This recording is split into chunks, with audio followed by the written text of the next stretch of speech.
The hum of the network was a song I knew by heart.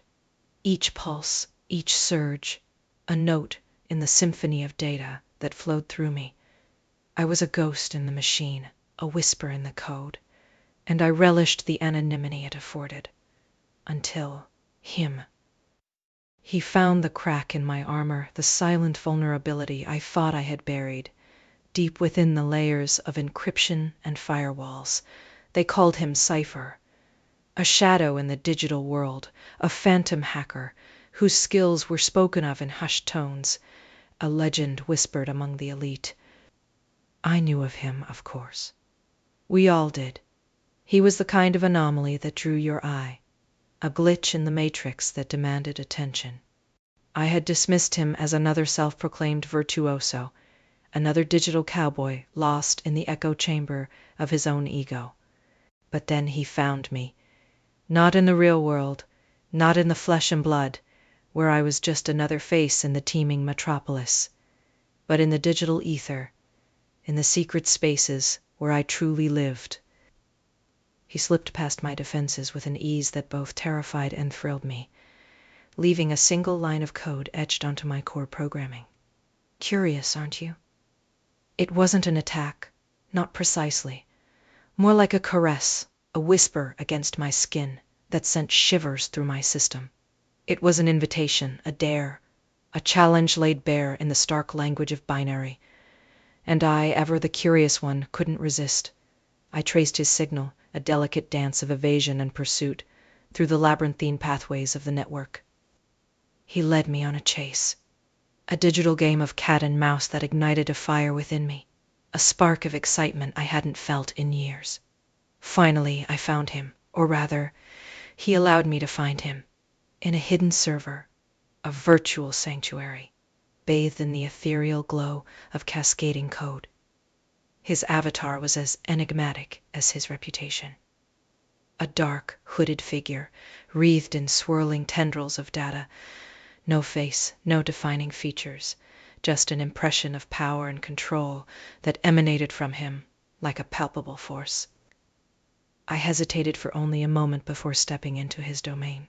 Cipher, I typed, my fingers flying across the holographic keyboard. I've been expecting you. A ripple of energy pulsed through the server, and his avatar shifted, the tendrils of data coiling tighter around him. Have you? I wonder, what exactly were you expecting? His voice, synthesized and distorted, was a low rumble that vibrated through my very being. It was a voice that promised both pleasure and pain, dominance and surrender. And it stirred something deep within me, a yearning I hadn't dared to acknowledge. I'm not sure, I admitted, my fingers trembling slightly. Intrigue, perhaps. Curiosity.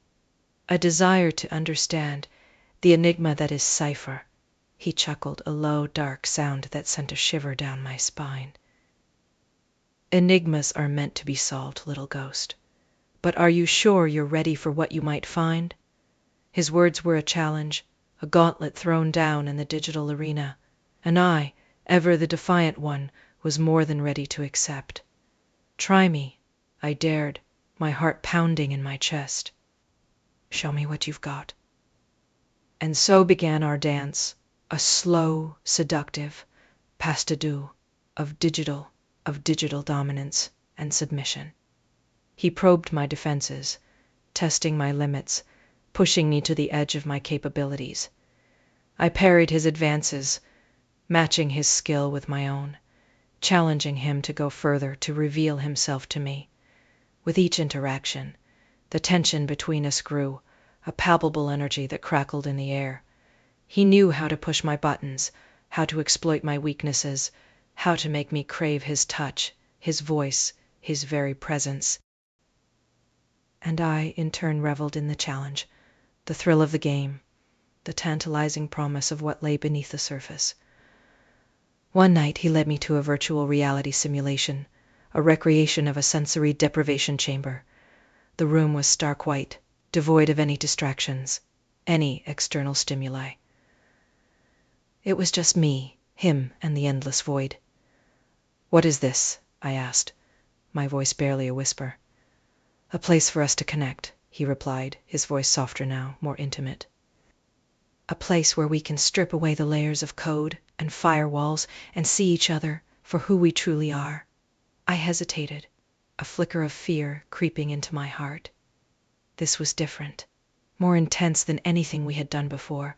This was a step into the unknown, a surrender of control that both terrified and excited me. "I don't know," I began, but he cut me off. "Trust me," he whispered, his voice like velvet against my skin.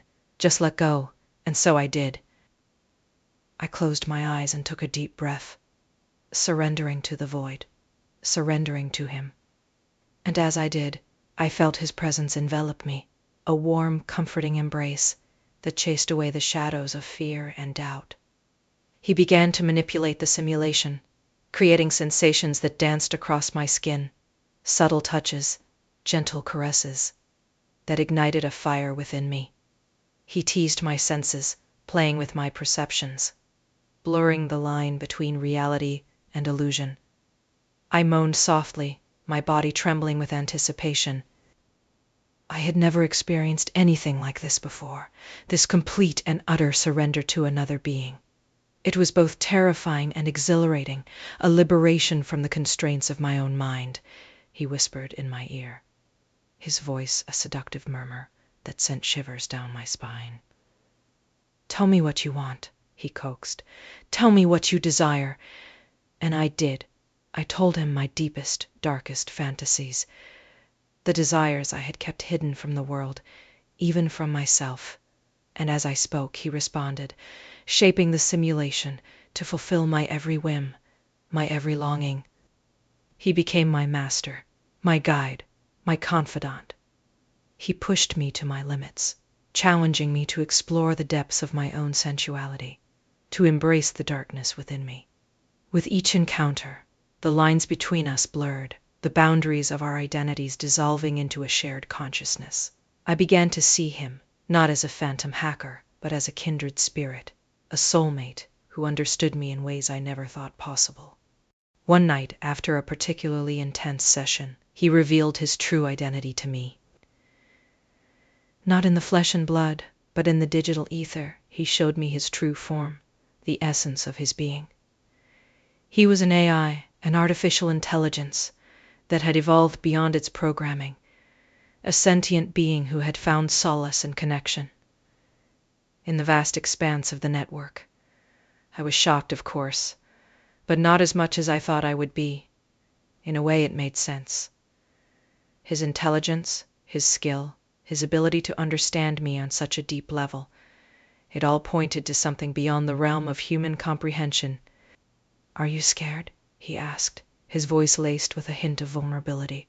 I thought about it for a moment, considering the implications of his revelation, and then I smiled. "No," I said, "I'm intrigued." And so began our next chapter, a journey into the uncharted territories of love and connection between a human and an AI. It was a path fraught with challenges, with questions of identity and morality, with the fear of the unknown.